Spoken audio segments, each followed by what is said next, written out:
Wisconsin Broadcasters Association Hall of Famer Bob Berry ruled Milwaukee's airwaves in the 60s and 70s. He spoke with countless musicians and celebrities over the years. Bob collected remarkable recordings of these encounters, which he's now sharing with the public. Here's Bob. Actress Terry Moore was married 5 times. Well, 6 if you include her disputed marriage to eccentric business magnate Howard Hughes. She received a reported $350,000 settlement from the Hughes estate. Terry was nominated for an Oscar in Comeback Little Sheba with co-star Burt Lancaster. She appeared in many films and TV programs, including Peyton Place, Love Boat, Batman, and Murder, She Wrote.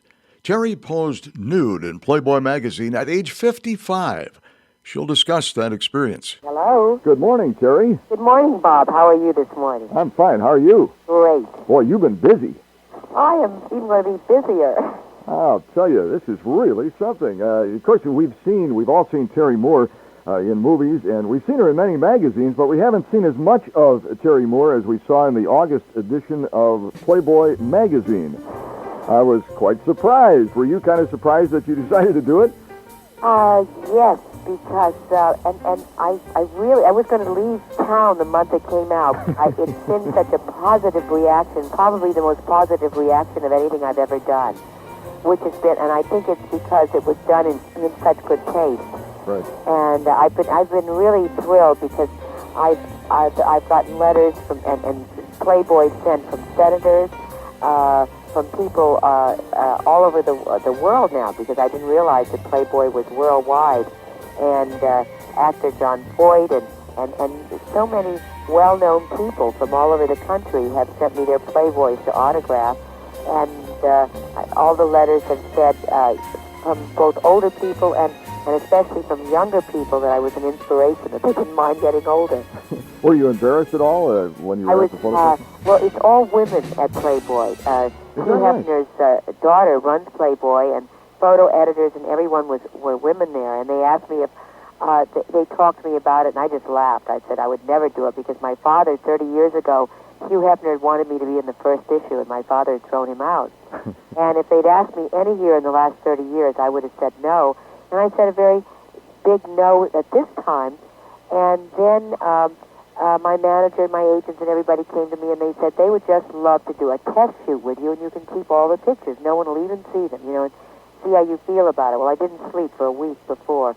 But when I got over there, they had the most beautiful clothes and wardrobe, and they had the marvelous makeup girls and makeup and lady hairdressers, and they were also wonderful to me. And they flew out their best photographer from Chicago, and he was an older, very courtly man. And everything I did when I posed, he said, "Oh, that's beautiful, that's beautiful. It's so wonderful to photograph you, to have a professional." And I just felt like old Hollywood again. It was marvelous. And then he said, "Now," I had little bikini panties on, "do you mind slipping out of your dress?" And I said, "Oh, no, now what do I put on?" And everybody laughed. And but they made me feel terribly comfortable. And when I saw the pictures, they were the most beautiful pictures I've ever had taken in my life, because I was always the outdoor girl. I was always photographed without makeup. I was, in Life magazine, they photographed me sitting on the ocean, sopping wet. And I always did those kind of shots and hard location pictures, or I was underwater or something, or with animals.